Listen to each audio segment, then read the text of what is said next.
ప్రజల నోట మాట కూడా ఇదే ఉంది. ఈ మాట నిజమైతుంది.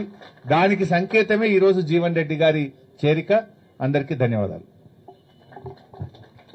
పెద్దలు గౌరవనీయులు మన శాసనసభాపక్ష ఉపనాయకులు శ్రీ హరీష్ రావు గారికి, గౌరవ మాజీ మంత్రివర్యులు శ్రీ కొప్పుల ఈశ్వర్ గారు, మాజీ మంత్రివర్యులు శ్రీ ప్రశాంత్ రెడ్డి గారు, జిల్లా పార్టీ అధ్యక్షులు విద్యాసాగర్ రావు గారు, గౌరవ డిప్యూటీ లీడర్ శాసన మండలిలో శ్రీ ఎల్ రమణ గారు, శాసన మండలి సభ్యులు, మాజీ మంత్రి గారు, సోదరులు శాసనసభ్యులు కౌశిక్ రెడ్డి గారు, సంజయ్ గారు, పెద్దలు జగిత్యాల ఇన్ఛార్జిగా ఈరోజు ఇక్కడికి విచ్చేసిన మా పల్ల రాజేశ్వర రెడ్డి గారు, గౌరవ పెద్దలు పార్టీ జనరల్ సెక్రటరీ, మరి వాలంటరీ రిటైర్మెంట్ తీసుకుని ఆనాడు ప్రతిపక్షంలో ఉన్న మనతో కలిసి వచ్చిన గౌరవనీయులు శ్రీ ఆర్ఎస్ ప్రవీణ్ కుమార్ గారు, గౌరవనీయులు శ్రీమతి తుల ఉమ గారు, అట్లాగే పెద్దలు ఈరోజు ఇక్కడ ఈ కార్యక్రమాన్ని జగిత్యాలలో జరుగుతున్న బహిరంగ సభకి పార్టీ జనరల్ సెక్రటరీగా ఇన్ఛార్జిగా బాధ్యత తీసుకున్న గౌరవనీయులు శ్రీ గ్యాదరి బాలమల్లు గారు, ప్రాంగణం బాధ్యత అంతా వారే నిర్వహిస్తా ఉన్నారు.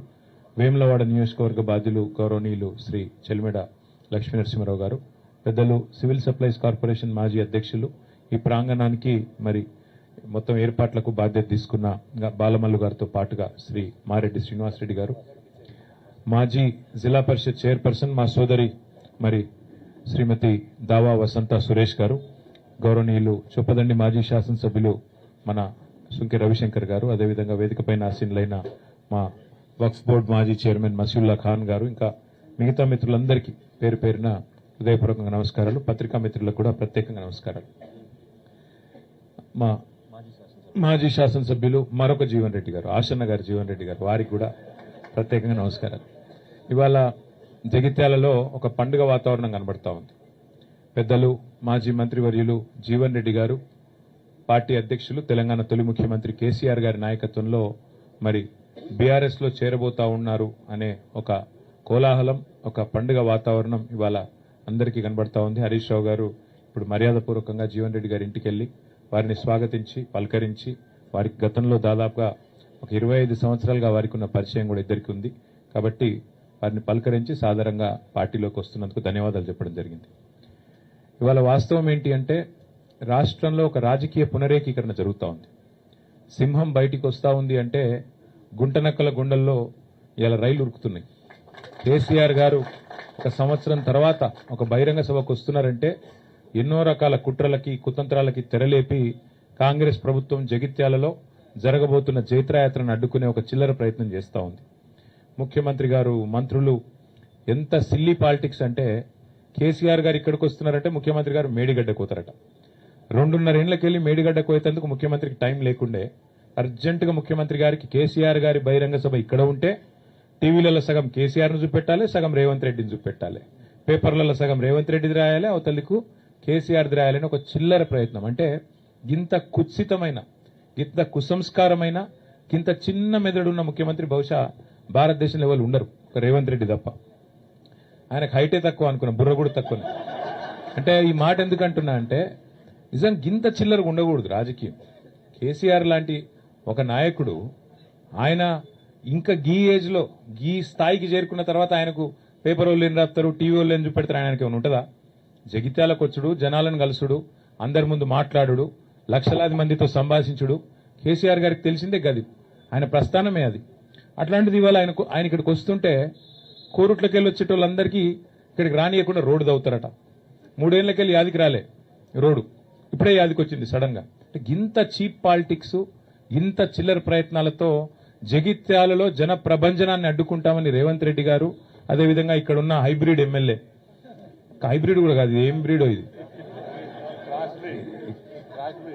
ఏ బ్రీడో ఆ బ్రీడ్ ఎమ్మెల్యే ఇక్కడ ఉన్నాయన ఏ పార్టీ ఆయనకే తెలియదు. బీఆర్ఎస్ అని ప్రెస్ మీట్ లో చెప్తాడు, కాంగ్రెస్ పార్టీ ఆఫీసులో కూర్చుంటాడు, కాంగ్రెస్ పార్టీ మంత్రి పక్కకు కూర్చుంటాడు. క్రాస్ బ్రీడ్ అనాలనా, హైబ్రిడ్ అనాలనా, ఏం బ్రీడ్ అనాలే, ఆయన ఏందో ఆయనే చెప్పుకోవాలి.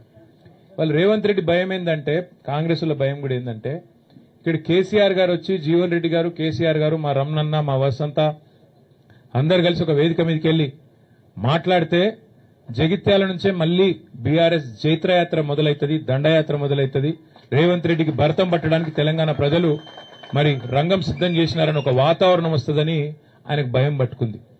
ఆయన అట్టర్ ఫ్లాప్ పాలన, 6 గ్యారంటీలని, 420 హామీలని, 13 డిక్లరేషన్లు, అన్ని వర్గాలను మోసం చేసిన విషయం బయటపడుతుందని చెప్పి ఆయనకు భయం పట్టుకున్నది. అందుకే ఈ రకమైన చిలిపి ప్రయత్నాలు చేస్తా ఉన్నారు. కానీ ఒకటి మాత్రం వాస్తవం, ఇదే జగిత్యాలలో కేసీఆర్ గారు గతంలో ఎన్నో బహిరంగ సభలు నిర్వహించారు. ఈ సభ కూడా అద్భుతంగా విజయవంతం అవుతుంది.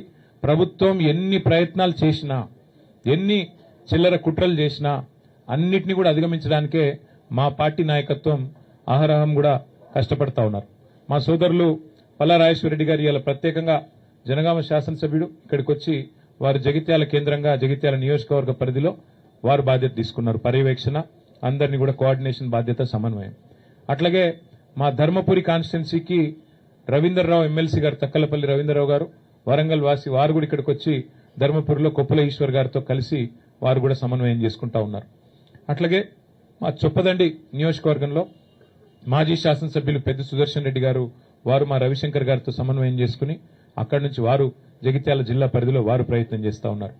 కోరుట్లలో గౌరవనీయులు మాజీ మంత్రి మరి శ్రీ ప్రశాంత్ రెడ్డి గారు, అక్కడ ఎమ్మెల్యే సంజయ్ గారితో, అట్లాగే మా జిల్లా పార్టీ అధ్యక్షులు విద్యాసాగర్ రావు గారితో వారు సమన్వయం చేసుకుంటా ఉన్నారు.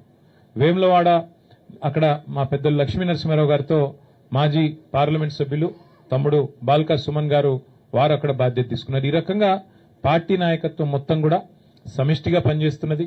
ప్రాంగణంలో ఇక్కడ బాలమల్లు గారు, శ్రీనివాసరెడ్డి గారు ఉన్నారు.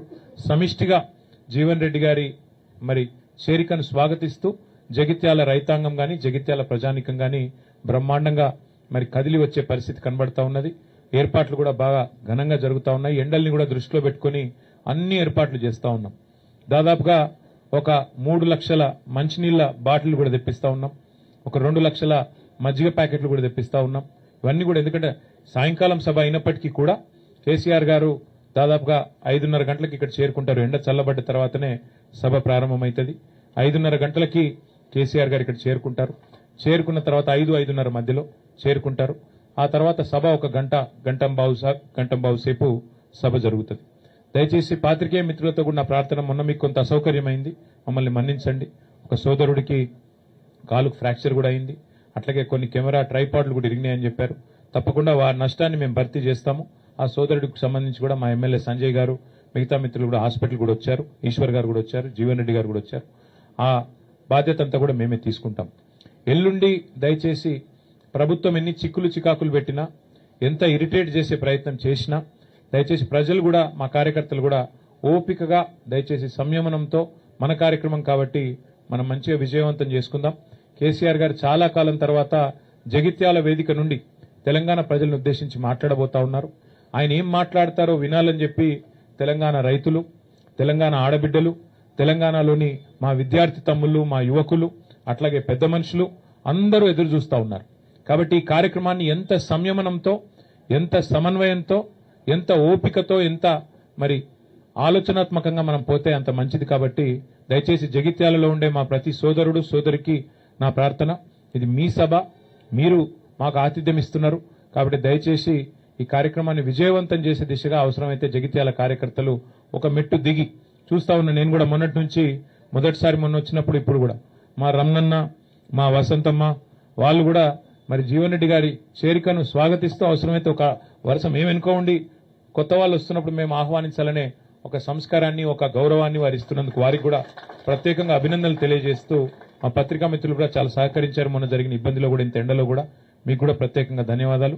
కరీంనగర్ నుంచి వచ్చే స్టాఫర్లకు కూడా ప్రత్యేకంగా, వారికి కూడా ప్రత్యేకంగా ఆహ్వానం, వారికి కూడా ఏర్పాట్లు చేస్తాము. హైదరాబాద్ నుంచి కూడా పత్రికా మిత్రులు కూడా వస్తా ఉన్నారు, వారికి కూడా స్వాగతం.